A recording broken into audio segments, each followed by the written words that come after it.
It is a pleasant morning from the ZTN studios right here in Harare, Zimbabwe's capital. I'm Daka Majaka and you are watching National Press. Last week we discussed the implications of the $3.5 billion compensation to former commercial farmers on taxation as well as debt. So by way of recap, as this is a running series, this compensation is for developments made on the land.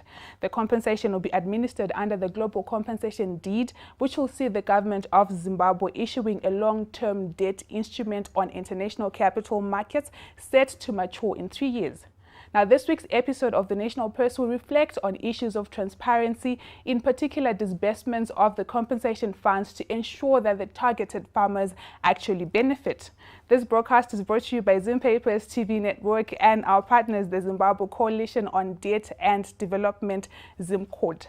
Our panelists today are Charles Tufts, the Compensation Committee Acting Chairperson, who joined us via telephone, Dr. Bright Matonga, a former legislator and Deputy Minister of Information, as well as University of Zimbabwe lecturer, Dr. Tawanda Nyikadzino.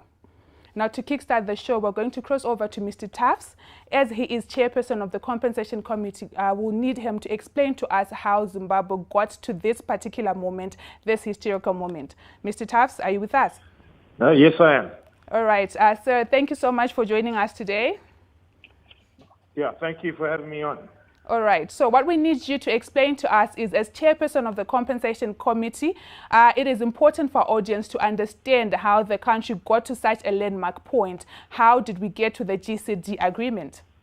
Okay, excellent. If we go back to 2017, when the newly inaugurated president visited Davos, December 2017, he made a concrete pledge to the Davos audience that he would deal with the long outstanding issue of compensation within the bounds of normal good practice, as well as within the bounds of the constitution of our country. He has stuck to his word on that, and he instructed put a team together between farmers and government officials to come up with a global valuation of what was needed to be compensated using best practice depreciated replacement cost valuation process, due to the fact that we didn't have an active land market. This was done, an agreed figure of value was achieved through extensive work over a period of about 2 years, coming to 5.2 billion as a depreciated replacement cost. From that point, that 5.2 billion point, we then moved on to the second stage, which was the negotiation stage of the compensation actually to be paid. And that figure was based on a number of things. One, starting point of 5.2 billion from our point of view, but also to take into cognizance the ability for government to be able to pay this value within a reasonable time. So these were the factors that were on the table, and farmers and government officials negotiated and eventually settled on a point of 3.5 billion. Mm-hmm. Thank you so much, Mr. Tufts. I will come back to the studio to Dr. Matonga. We've heard the justification from Mr. Tufts. And in your opinion, do you think that this compensation is necessary? It is a constitutional requirement. Remember, it started in 1979. He spoke about Davos. Well, that's very recent, but it started in 1979 when we had the Lancaster Constitution, that there is to be compensation on the land that was going to be acquired. It dragged on for years, and the 2013 Constitution recognized that after protracted discussions when we had that Constitution and with the GPA, Global Political Agreement. And again, the 2018 or 2017 elections, it was also in ZANU-PF manifesto that there has to be compensation on improvement on the farms. So the president is simply implementing what Zimbabweans agreed on, voted for, that there has to be compensation on improvement. It's just part of the package that government program that they were going to fulfill. So it is a constitutional requirement. It has to be done. It's being done. So we want to see that off the way. So in your opinion, you feel this is a very necessary thing for the country to do? It is a necessary thing to do. The president says Zimbabwe is open for business. When you say Zimbabwe is open for business, there are a number of factors that you have to do. You start at home. You can't go out of the country as what we heard that he was in Davos, and then lure investors if you can't even talk to your people. So they sat down in private and agreed on the modalities. As you say, it was 5.2, government wanted to offer 1.2 billion, and in an agreed figure.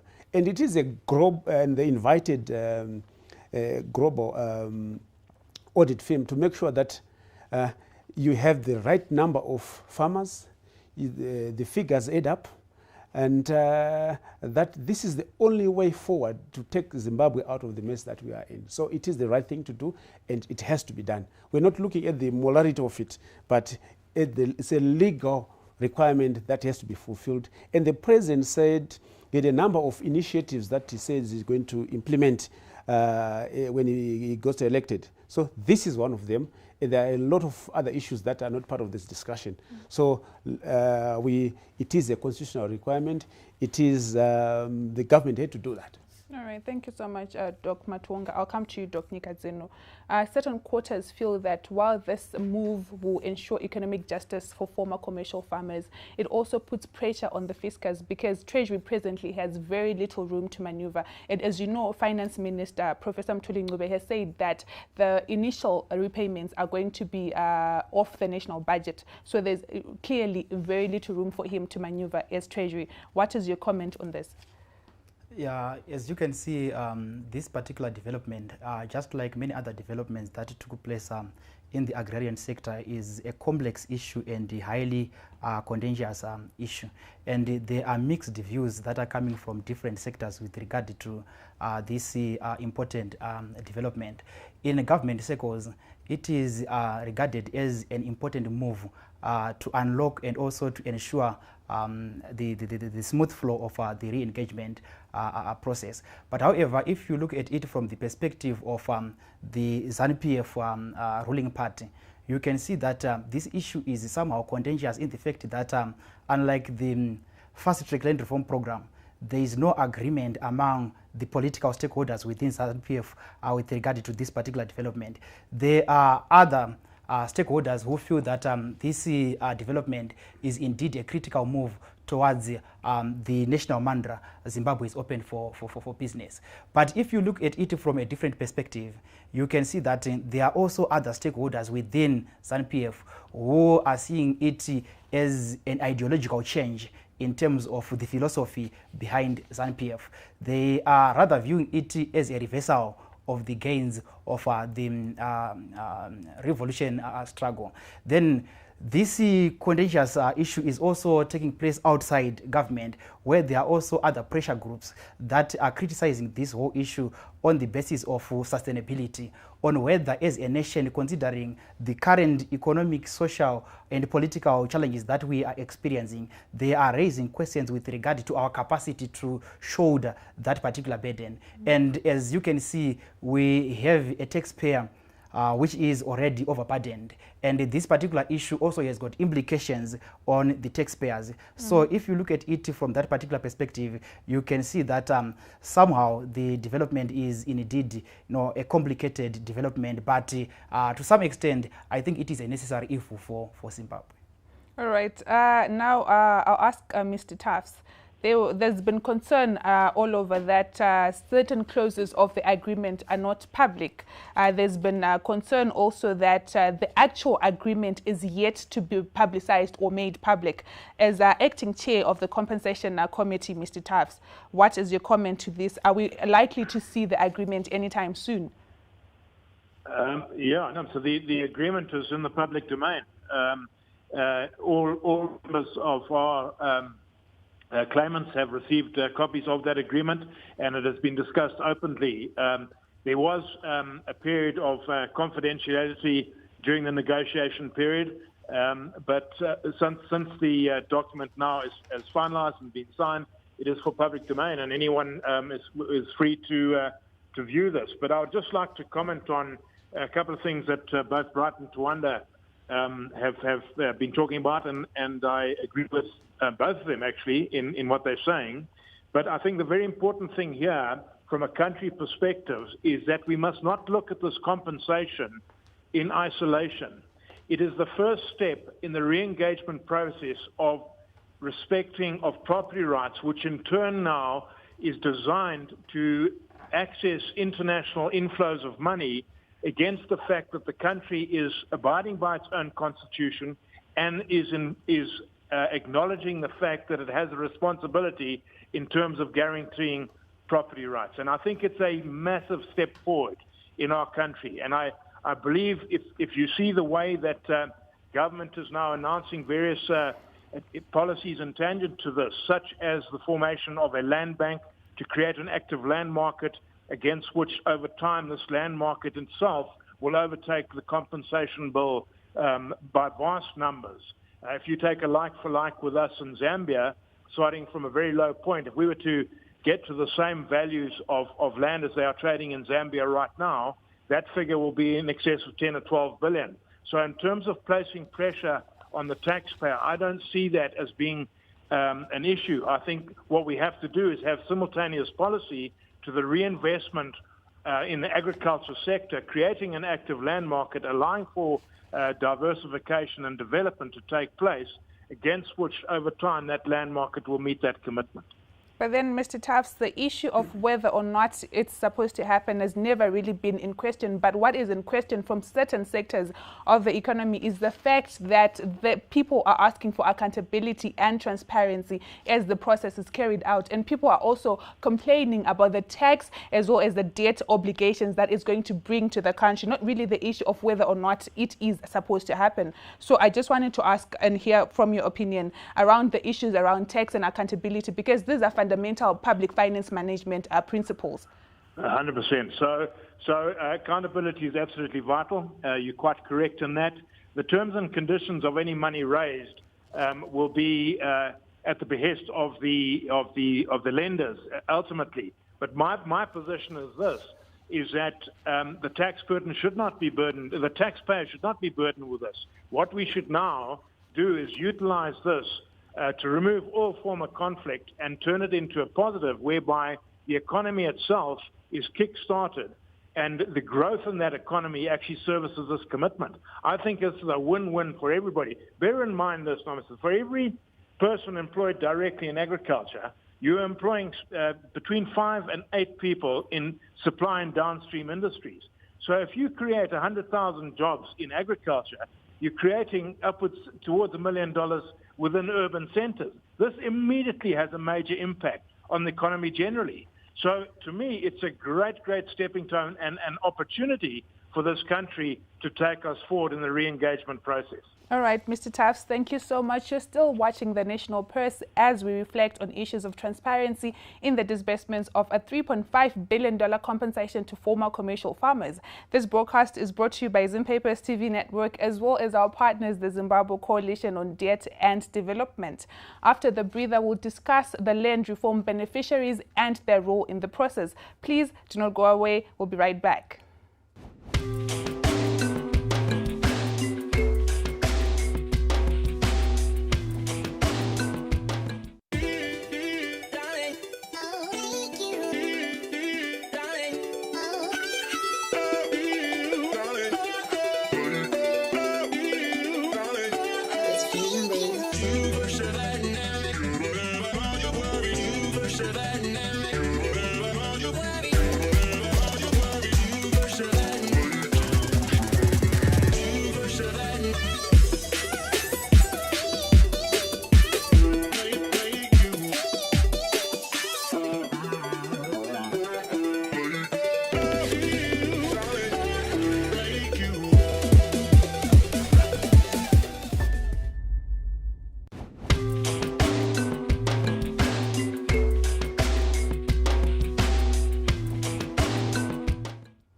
You're still watching National Press, a program brought to you by Zimpapers TV Network and our partners, the Zimbabwe Coalition on Debt and Development, ZimCode. We'll now interrogate how land reform beneficiaries can contribute to this important national initiative.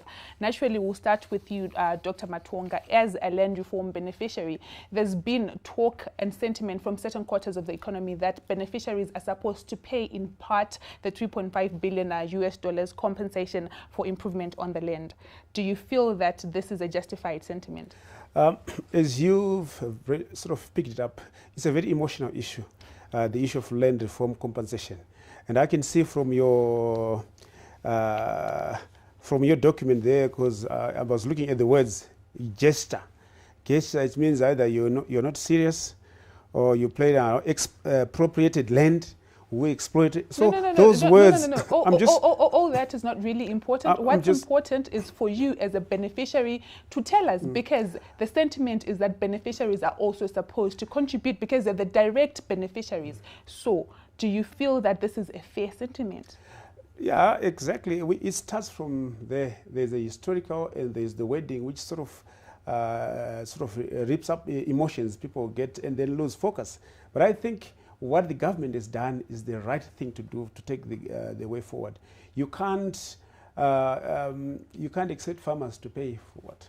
But no, wait. As a direct beneficiary, it's only natural for Zimbabweans to want you to also contribute, the issue isn't is it? not about me being a beneficiary, because land, according to the Constitution, everyone should access land. And the government's obligation is to support the farmers. And this is part and parcel of that process. You provide equipment, you provide training, technical training. There's these funds that are coming into the fiscus that we have to be utilized and utilized in a transparent manner. That's why there is the audit that has been carried out. And I'm happy that at least as a nation, we are finding ourselves as Zimbabweans, be black, be white. So we have to start from somewhere, and it's the government's role and it's the government's responsibility to make sure that everyone benefits from that. No. I'll ask you a very direct question. As a land reform beneficiary, are you open? Suppose government says, okay, so Mr. Matonga will need you to contribute $10 so that we can help compensate the former commercial farmers.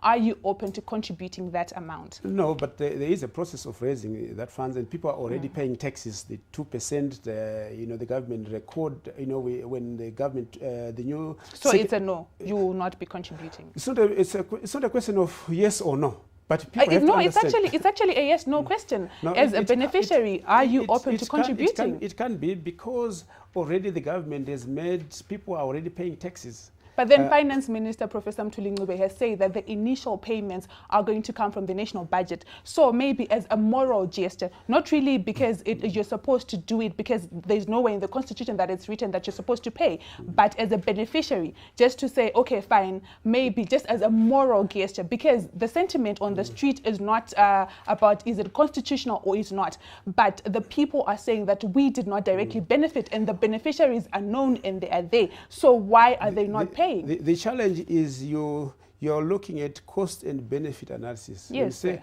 cost, you look at the figure, say 3.5 billion, the benefit. You can't look at it that. It will be a very simplistic approach. All right. It's a very complex matter which requires every Zimbabwean to support. Not an individual, not a group of individuals.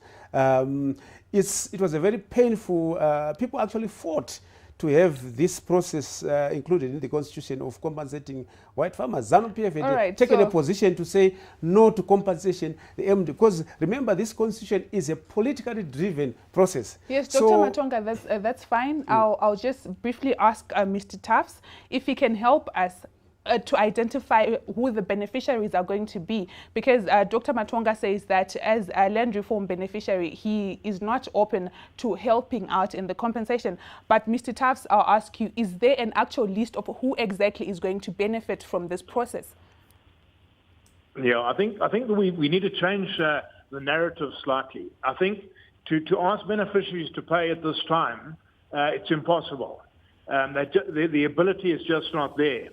I think what needs to happen is the beneficiaries themselves, under a structured reform program, need to be empowered to lever the value of the assets which they've got so that they can develop their properties to maximum potential. That is the key which is currently missing. And that is why the beneficiaries in the main have not been able to perform at the level that they should have been performing or to the level of their potential, because they have not been able to lever the value of the asset which they are utilizing. And this is the process that we are saying needs to happen in tandem with the compensation deal. Because if you do that successfully, ultimately it's the value itself which is going to pay the compensation figure. So it's a win-win-win-win across the basis. And on top of that, you come up with new comprehensive policies of farming, whereby we create models for the various sectors. So you have your A1s, your A2s, your small commercial, large commercial, and you can create symbiotic relationships around high-value crops where all participants can participate and become part of big corporate structures. I think we have a fantastic opportunity in this country, whilst dealing with the past, which needs to be dealt with, is leasing a massive future going forward, of which every single Zimbabwean will benefit if we get it right. And this is what excites me greatly. I think we must stop now looking back and saying, this man owes that. I think what we've got to do is draw a line in the sand and let's get back into business and take this country back into the fold of the international financial community, which is where we want to go. All right. So, Dr. Nkadzino, I'll come to you as a public finance management expert. What are some of the monitoring and accountability measures that you feel should be crafted to ensure that once these disbursements are available, they go to the intended beneficiaries? Yeah, I think the whole issue starts with the stakeholder engagement. I think we need, first of all, to have a transparent process such that members of the public, they get to know what is happening with regard to the whole deal. Otherwise, if the members of the public, they don't have information, then it will be very difficult for them to hold the government into account.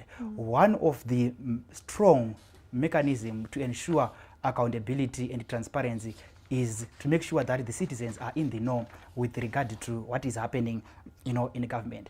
If we give these citizens adequate information, they can then help the government in raising accountability questions with regard to the implementation of the whole thing. Remember, this is not the first time for us to implement such a thing. In the whole agrarian trajectory, we witnessed a number of developments that took place from the first land reform program itself to the command agriculture to the farm mechanization initiative. So we are saying that the members of the public who are actually the funders of the public sector, who provide the oil for the running of the government, they must be given adequate information such that they can question or they can ask accountability questions from public officials. Then you can also see that this issue is not an event, but rather a process. So we need to have a clear compensation plan which will help us to closely monitor the developments that are taking place. Then we also need to have a full list of the intended beneficiaries, so that when it comes to monitoring the payments or the disbursements of these funds, we can easily say and see that Hector A received this particular amount of money, Hector B received this particular amount of money. But as long as we don't have that clear plan that we are going to use or a roadmap, then we are likely to face accountability questions that we faced under the land reform program itself, under the farm mechanization program itself, and also under many other deals that are taking place in the government. So you can see that the reason why as a nation we are suffering from some of these scandals is mainly because we don't have a platform to share public information.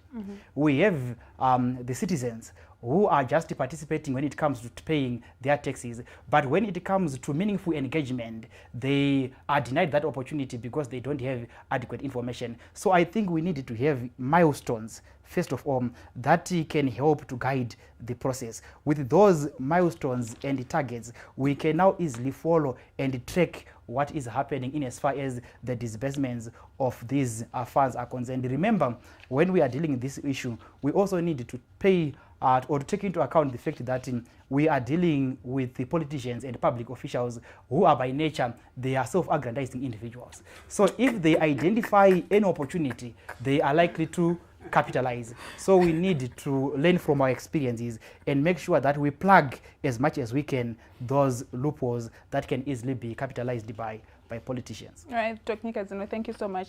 By the way, we're discussing public finance management and accountability. And Dr. Matonga, you need to come in here and help us. You yourself, apart from being a beneficiary of the Land Reform Program, you're also a beneficiary of the 2007 RBZ Farm Mechanization Program.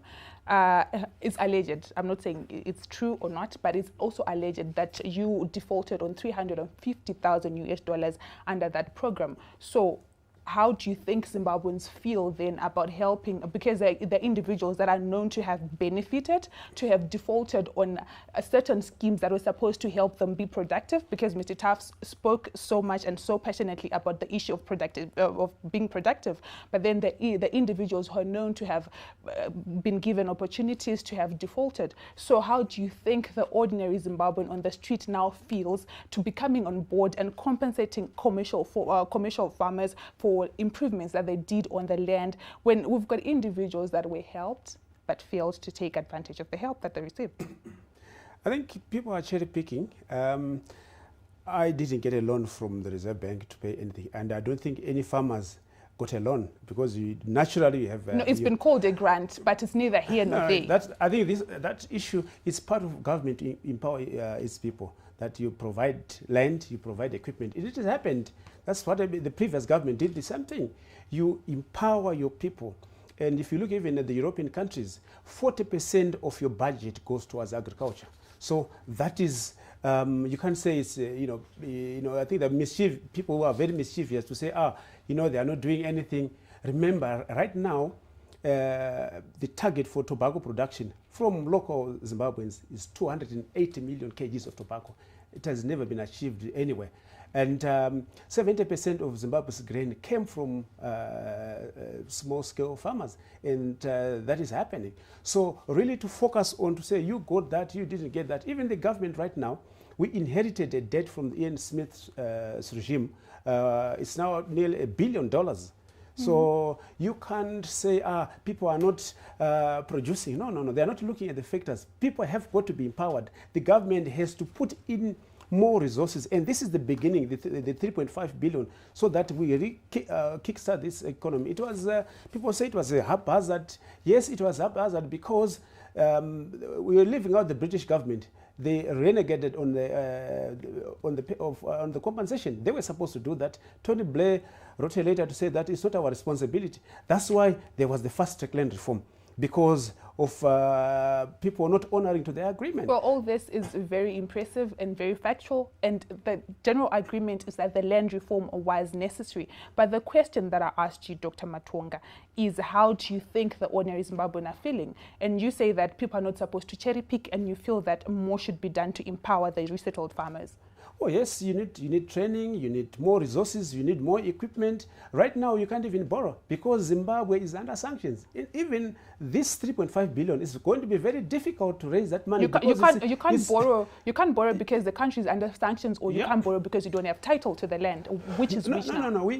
Zimbabwe is under sanctions because of land. So really, even this process is going to be very difficult to raise that money if you don't negotiate. In that, I'm aware there's some there's some negotiations going on to negotiate so that we're taken off the sanctions list. You cannot do anything. We'll be lying to ourselves. And the sanctions, and I'm happy that Zimbabweans, black and white, have sat down to say, look, this is our country. Let's sit down. Let's find a way forward because we are in this mess together. All right, so you can't even talk about the economy when there are sanctions. Sanctions are very important, and we have to get rid of them. We need to negotiate, and I'm aware there are negotiations. You speak passionately about the issue of sanctions, but I'm afraid we now have to go for a brief break. This is the National Press, a program brought to you by Zimpapers TV Network and our partners, the Zimbabwe Coalition on Debt and Development, ZimCODE. In the last segment, we discussed measures on how the disbursements of the compensation funds will benefit the targeted farmers. Please stay with us and don't go away.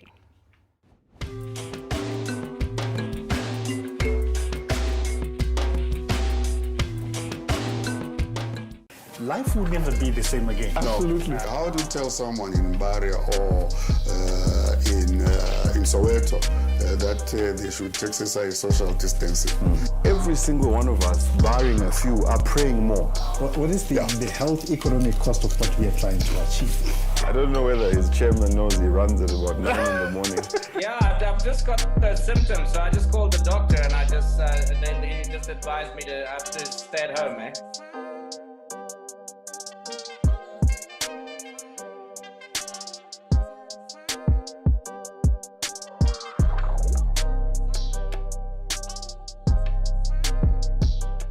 Life will never be the same again. Absolutely. How do you tell someone in Mbaria?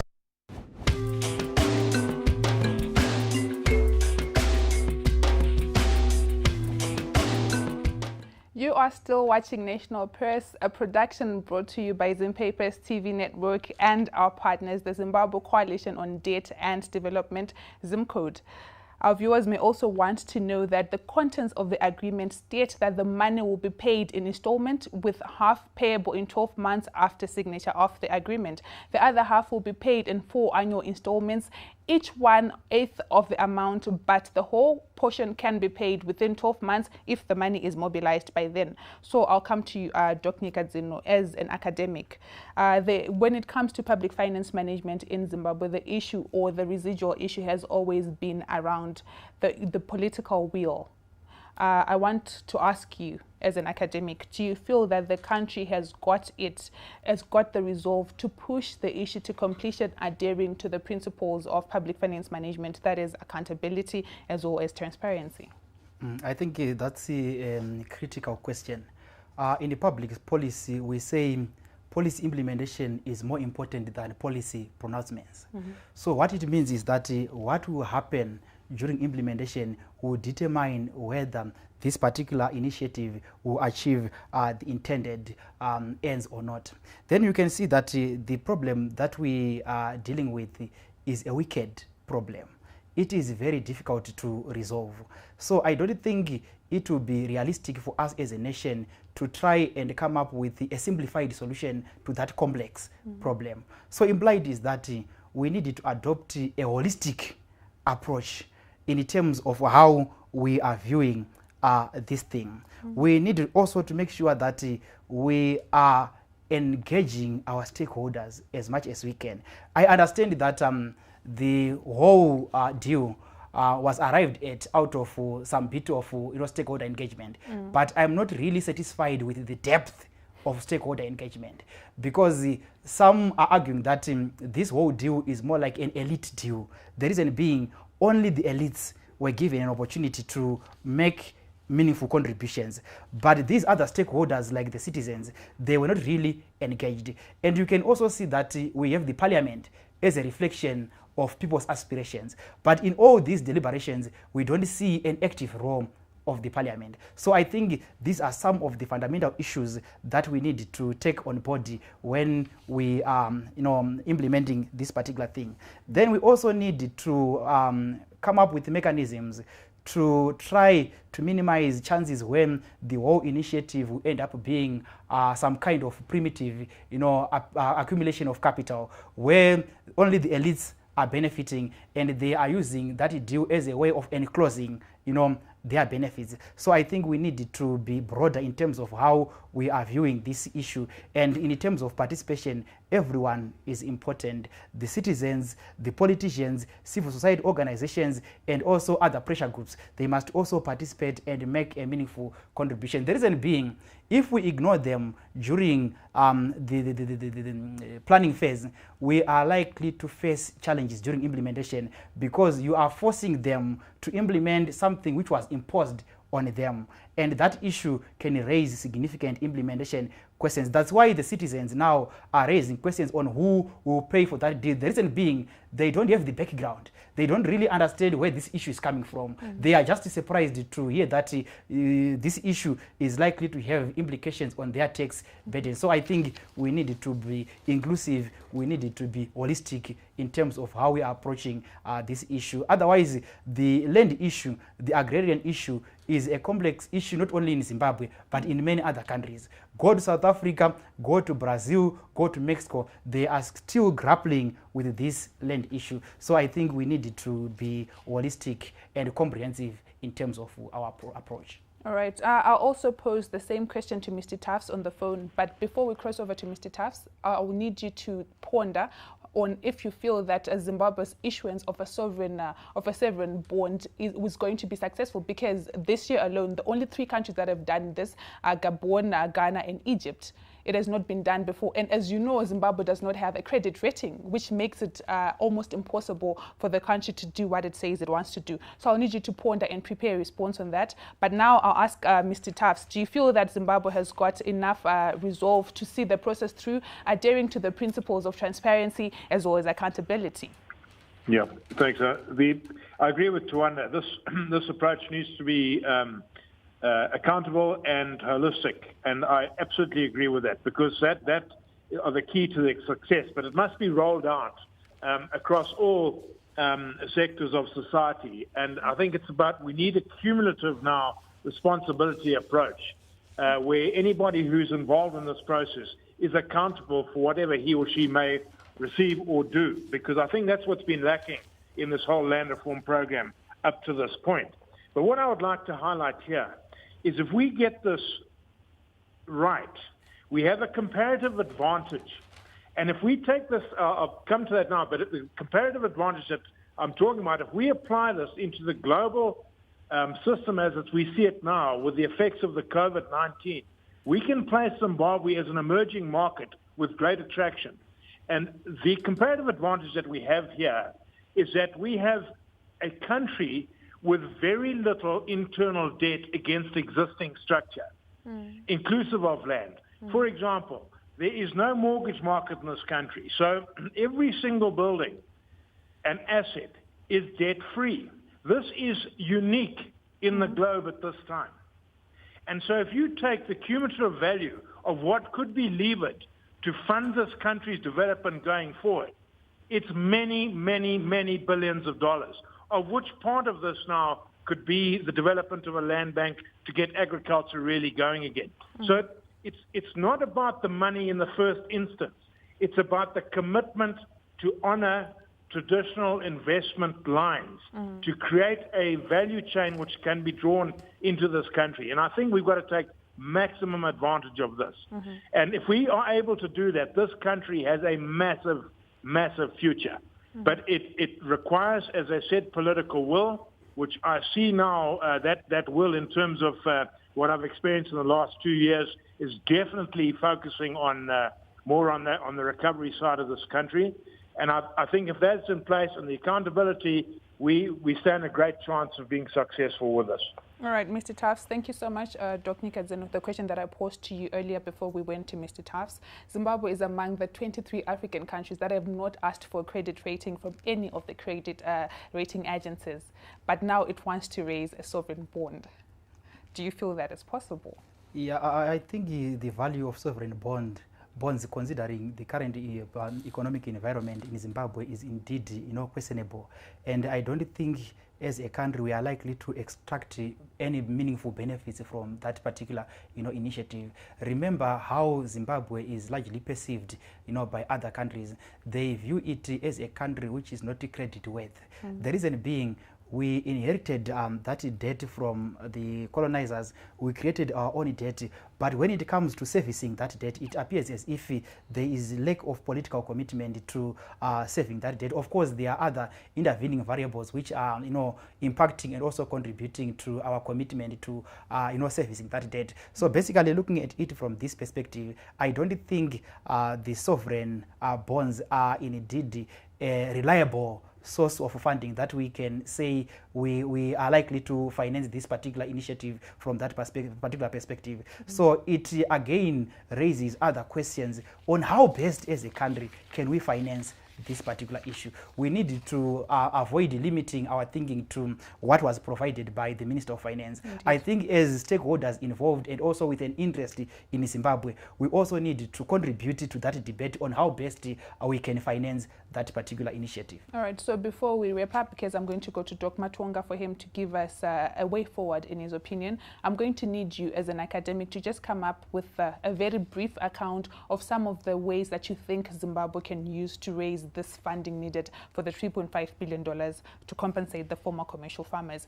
And Dr. Matonga, to you, going forward, we've heard what you've said, the resettled farmers need to be capacitated, etc. But as we go forward, the main issue and the bone of contention has been, okay, fine, the compensation is going to happen. It's constitutional. We cannot debate if it's going to happen or not. But the other issue has been around the principles of public finance management, specifically accountability as well as transparency. And you've heard Dr. Nkadzino saying that there needs to be full disclosure of the processes as they happen. What other things do you feel should happen before this compensation goes to the intended beneficiaries? Of course, I'm going to need you to be very brief because we're about to wrap up. We inherited a 40% fiscal deficit, which means we were spending more than we were generating. Indeed. So there is financial discipline. We can now afford to pay our salaries on time. We can do infrastructure development. You see, with the 2% tax that has been implemented, it's giving very good positive results, which means we're in the positive. It has even given the country surplus. Yeah, so there is surplus. We don't have to borrow. We're not borrowing any because we don't have the credit ratings because of a number of issues. No one will do business with Zimbabwe when you're under sanctions.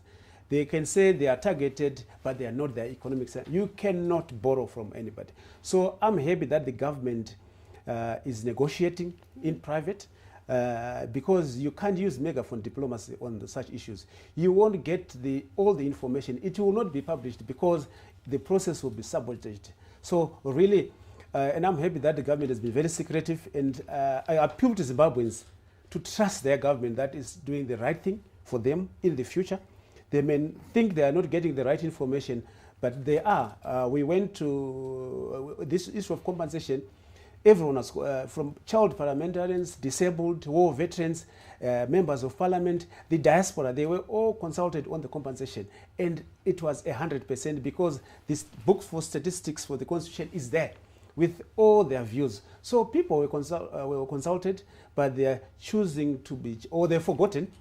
So the government has done the best that it can to make sure that Zimbabwe is taken to a better level. At least we can manage our finances. Thank you very much, Dr. Matonga. Mr. Tufts, just before we go, any brief, specific recommendations before we round up? Yeah, I think in terms of fundraising, there are multiple ideas being placed on the table, which are all in discussion process, but all have merit. And as we go, consultative process will take place. But I don't believe for 1 minute we will not be successful if there's political will on the table. And this is where we need to go with the political will, re-engagement process, opening up our avenues of consultation with the international community. I think we have a great chance of success. And I would just highlight this. We've got to stop focusing on the negative and the past. We have to start focusing on the positive and the future. As a country, homegrown solution gives us a homegrown settlement. Let's get it done. All right, thank you so much, Mr. Tufts. So Dr. Nkadzino, it's down to you to say your final words. Dr. Matonga feels that the Zimbabweans must trust government is doing everything in its power to make sure that they benefit. Mr. Taft says that he feels that Zimbabweans really need to stop focusing on the negative. And just before we go, I'd asked you to come up with 1 or 2 means that you feel Zimbabwe can use to raise this financing. So we'll need that from you as well as your parting shots before we close. Yeah, I partly agree with the issue of building public trust for us to finance this thing, because at the moment we have a serious mistrust between the government and the people. The government is operating in this particular direction, then the people are also operating in their own direction. So as long as there is that lack of mutual trust between the people and the government, then it will be very difficult for us to, talk of raising revenue from the people. Then the other issue is that we need to have stakeholder involvement with regard to financing this issue. Development partners, the farmers themselves, they must also play a part in financing this whole issue. No one should really take a responsibility of saying the citizens alone, the taxpayers alone should finance this issue, because there are also sentiments of unhappiness among the citizens with regard to how the government is handling this particular issue. So I think we also need to be realistic to ourselves and avoid just transferring the responsibility to the citizens. Those who are occupying the farms, they need to increase productivity. Then from that productivity in the farms, then we can later use revenue generated from those farms to finance this particular issue. Unlike a situation whereby in this particular situation we implemented the land reform program, the farm mechanization program, and many other programs in the agricultural sector, but surprisingly Zimbabwe is importing food, and a survey by FAO reflected that a number of Zimbabweans, they are food insecure. So if we have that particular situation after implementing a massive land reform program, then it will be difficult. So I think we need to revamp operations in our farms so that we can generate something from those farms which can also be used in financing this particular issue. Then the financing modalities, they also need political commitment from the minister responsible for finance. It's not just a matter of making policy pronouncements, but he must champion the process of mobilizing resources needed for this particular process. Otherwise, it is indeed a very good program to embark on. All right, thank you so much, Dr. Nyikadzino. As has been discussed here today, the Compensation Initiative shows commitment to constitutionalism and respect for property rights, as well as restoring the rule of law. Panelists also highlighted that the agreement is also a noble attempt at bringing closure to the country's land history. You were watching National Pulse, a program brought to you by Zimpapers TV Network and our partners, the Zimbabwe Coalition on Debt and Development, ZimCode. Would like to thank our panelists, Dr. Nyikadzino, Dr. Bright Matonga, as well as Mr. Charles Tafts, who joined us via telephone. If you have any comments or views on our show today, please do contact us via our Facebook page, Zimpapers TV Network, or via our Twitter handle @ZTN News. Please do enjoy the rest of your day.